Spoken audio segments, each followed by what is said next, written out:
Olá, pessoal, este é mais um Fala Carlão, sempre na prateleira de cima do agronegócio brasileiro. E o meu papo agora é com o médico veterinário Luiz Dematê. Ele é médico veterinário, inclusive formado aqui pertinho de Porangaba, aqui na famosa Unesp de Botucatu. E hoje ele é o CEO da Corin Agricultura e Meio Ambiente. Querido, muito obrigado pela sua participação e pela sua disponibilidade de conversar conosco. Obrigado, Carlão. Prazer estar aí com você nesse seu programa de grande audiência, de grande repercussão. O povo aqui gosta de saber com quem que eu estou falando. Escuta, me fala um pouquinho da sua história, antes da gente falar da Corin até. Sou veterinário formado em Botucatu já há bastante tempo, há mais de 30 anos, e sempre me envolvi em sistemas diferenciados de produção. Então, desde a época, praticamente antes mesmo de entrar na faculdade, já tinha essa perspectiva de tentar achar alternativas, né, às ideias de produção. Venho de uma família também relacionada ao campo, obviamente. Então me envolvi com várias situações ao longo aí da carreira. Num dado momento, fui convidado para vir para a Corin, porque tinha essa relação, né, com esses movimentos de agricultura, da agricultura natural, da agricultura orgânica, da agricultura biodinâmica e tudo mais. E comecei o trabalho aqui ao longo da minha carreira como um gerente, inicialmente como um gerente de produção, depois fui galgando os postos como um diretor de produção. Fiz o mestrado também na área de nutrição animal em Botucatu, no departamento ali de melhoramento e genética de Botucatu. Fiz um MBA na FGV, na área de gestão do agronegócio. Depois fiz o doutorado na Exalc, na área de ecologia aplicada. E atualmente estou fazendo pós-doutorado na FGV na área de sustentabilidade. Então estou levando essa vida dupla aqui entre um pesquisador e um executivo, né, de uma empresa. E ao longo da Corin, quando eu me envolvi mais ali na questão do frango livre de antibióticos, o frango orgânico. Depois, mais recentemente, nós lançamos também toda a produção da Corin. Hoje ela é livre, ela é sem o uso de grãos transgênicos, né? Então sempre tivemos trabalhando nesses ambientes diferenciados, criando protocolos, mecanismos de certificação. Fomos a primeira empresa a ter a certificação em bem-estar animal, fomos a primeira empresa a criar um protocolo da certificação de livre de antibióticos, promotores de crescimento, anticoccidianos, quimioterápicos. Fomos uma das primeiras empresas a ter a produção orgânica também, no caso de frangos e ovos. Realmente você entende do assunto. Não é à toa que você é o presidente da Câmara Temática de Agricultura Orgânica lá do Ministério da Agricultura, né, rapaz? Foi lançado o Programa Nacional, né, de Bioinsumos. E eu queria saber de você que bicho que é esse. Então, Carlão, é o seguinte, o Programa Nacional de Bioinsumos foi uma satisfação muito, muito grande, né? Pelo fato da ministra Tereza Cristina estar envolvida tão diretamente nisso. Isso é uma demanda antiga do setor de produção orgânica, porque esses setores de produções orgânicas, essas diferenciações, elas sempre trabalharam com essas tecnologias, digamos, ambientais, não é? Quer dizer, que vêm da natureza, que vêm do meio ambiente, tentando entender e utilizar esses recursos de uma maneira mais adequada, mais equilibrada.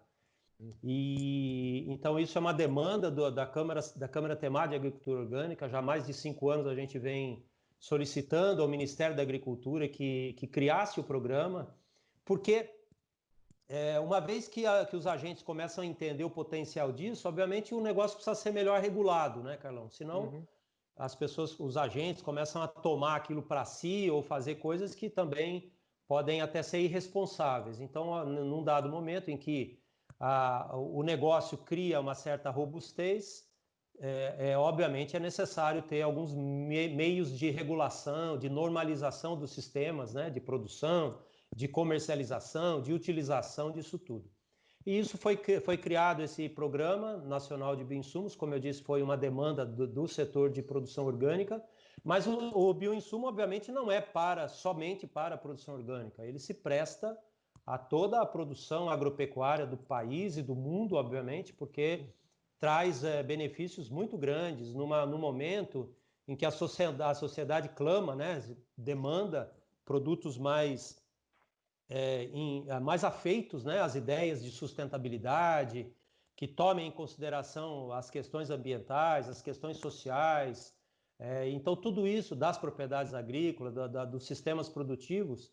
Então, o programa de bioinsumos traz essa complexidade, uma vez que existe uma gama gigantesca, né, de possibilidades de uso dos recursos naturais para a produção agropecuária. E principalmente, Carlão, para complementar isso, no Brasil. O Brasil é um país, o país, talvez o país mais biodiverso do mundo, não é? A nossa biodiversidade, ela se enquadra numa classificação de mega biodiversidade, não é? Então imagine o potencial que nós temos de entender os mecanismos que a natureza fez para se proteger, para criar sanidade, para criar sustentabilidade e utilizarmos isso nos produtos, nos processos, né, de produção. Deixa eu te perguntar uma coisa. Qual que é a diferença que existe entre a agricultura orgânica e a agricultura natural? Existe alguma diferença entre essas palavras ou nós estamos falando da mesma coisa? Olha, Carlão, a agricultura natural exatamente, que é essa agricultura que a gente segue aqui, que é a Korin, que vem de Mukichi Okada, é um filósofo espiritualista japonês que escreveu sobre isso tudo. Então, ele tem uma abordagem bastante espiritualista da agricultura e coloca alguns fundamentos sobre a nossa existência no planeta, inclusive dentro dessa perspectiva, né? A agricultura orgânica, ela é a agricultura que está normalizada no país, que está legislada, né? Que existe uma lei, a Lei 10.831 de 2003 é a Lei de Produção Orgânica.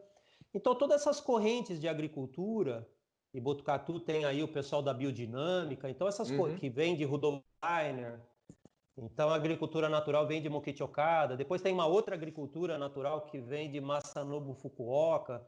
São esses pensadores, sabe, Carlão, que elaboraram essas ideias, essas concepções de como eles viam que a agricultura, que a produção de alimentos, produção de fibras e tudo deveria ser. E aí formaram essas correntes.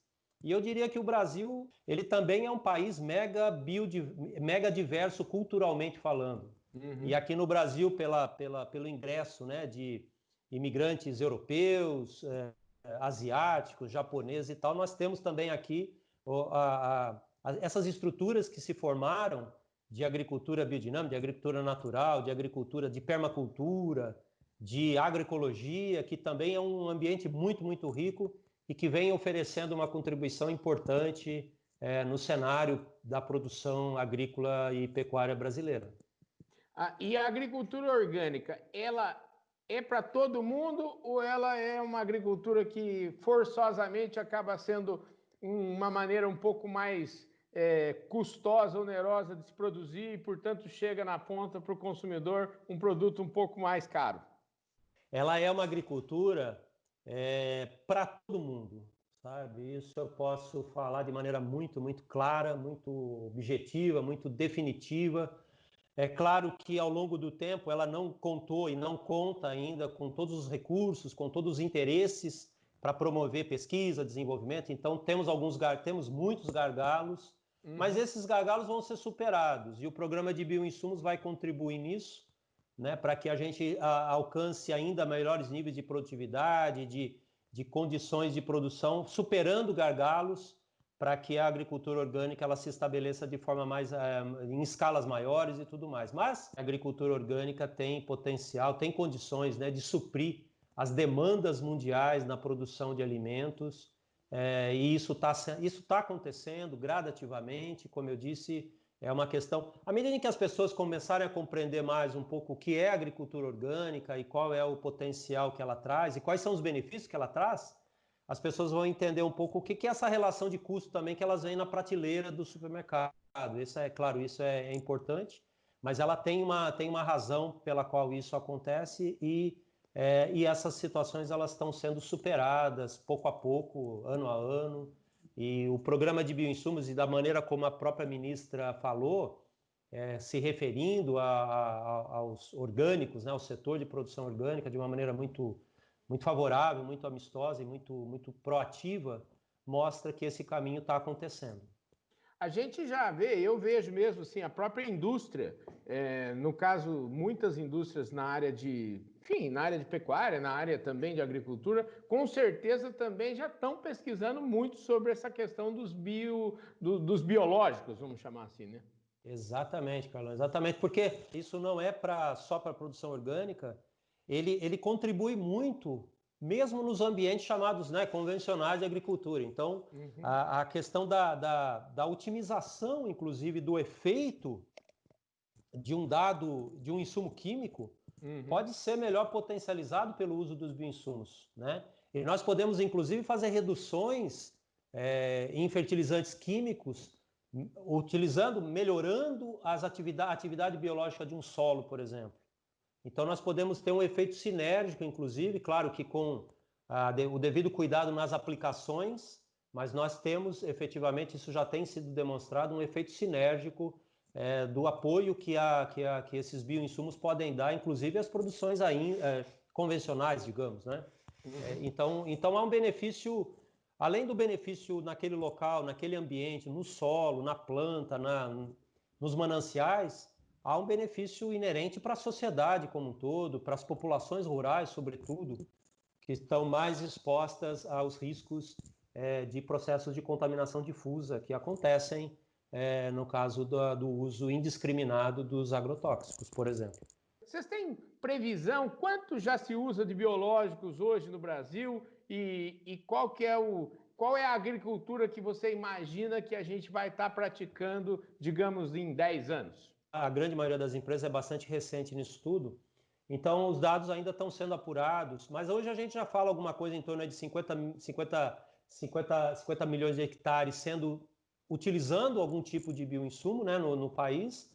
Nós já Uhum. falamos aí num mercado já existente de algo em torno de pelo menos R$ 1 bilhão de bioinsumos já, né? Então esse mercado de bioinsumos já movimentando alguma coisa em torno de R$ 1 bilhão ao ano e com potencial de crescimento muito significativo, principalmente, como eu disse, a partir de um marco regulatório, como aconteceu ontem do lançamento do programa, que vai estabelecer mecanismos, marcos inclusive para registro de produtos, né? Então, por exemplo, tem uma ideia aqui, estou desenvolvendo uma pesquisa, um desenvolvimento, cheguei numa solução, preciso registrar esse produto. Como é que então, os mecanismos para que esses sistemas sejam favorecidos vão trazer também um crescimento significativo, pujante aí desse mercado de bioinsumos. Maravilha. Ô, Luiz, muitíssimo obrigado pela sua participação aqui. Eu que Eu fico agradeço, feliz. Carlão. Eu espero poder conhecê-lo pessoalmente um dia, quem sabe aqui em Botucatu. Vamos marcar uma, uma prosa aqui com o alemão, com a turma toda. Quem sabe a gente se encontra lá no celeiro, por exemplo, que é um Com celeiro de certeza. gente, que entende desse tipo de comida boa, né, querido? É isso aí. E também fica para você o convite para nos visitar, tão logo, né, tenhamos aí as condições para nos encontrar pessoalmente, né? Fica também o convite para que você conheça de maneira mais pontual aí como é que é essa questão dos bioinsumos, como é que esse trabalho tem sido feito. Os dados são muito interessantes e tenho certeza que vai despertar interesses aí no país e no mundo, né? Querido, show de bola. Super obrigado pela sua participação aqui neste Fala Carlão. A gente fica às suas ordens aí toda vez que você tiver um assunto relevante e quiser nos dar a honra de vir contar a história aqui. O Fala Carlão é para isso, viu? Obrigado, Carlão. Foi um grande prazer, viu? Puxa vida, fico à disposição. Eu agradeço imensamente a sua audiência. E este Fala Carlão vai ficando por aqui e eu te vejo no próximo programa.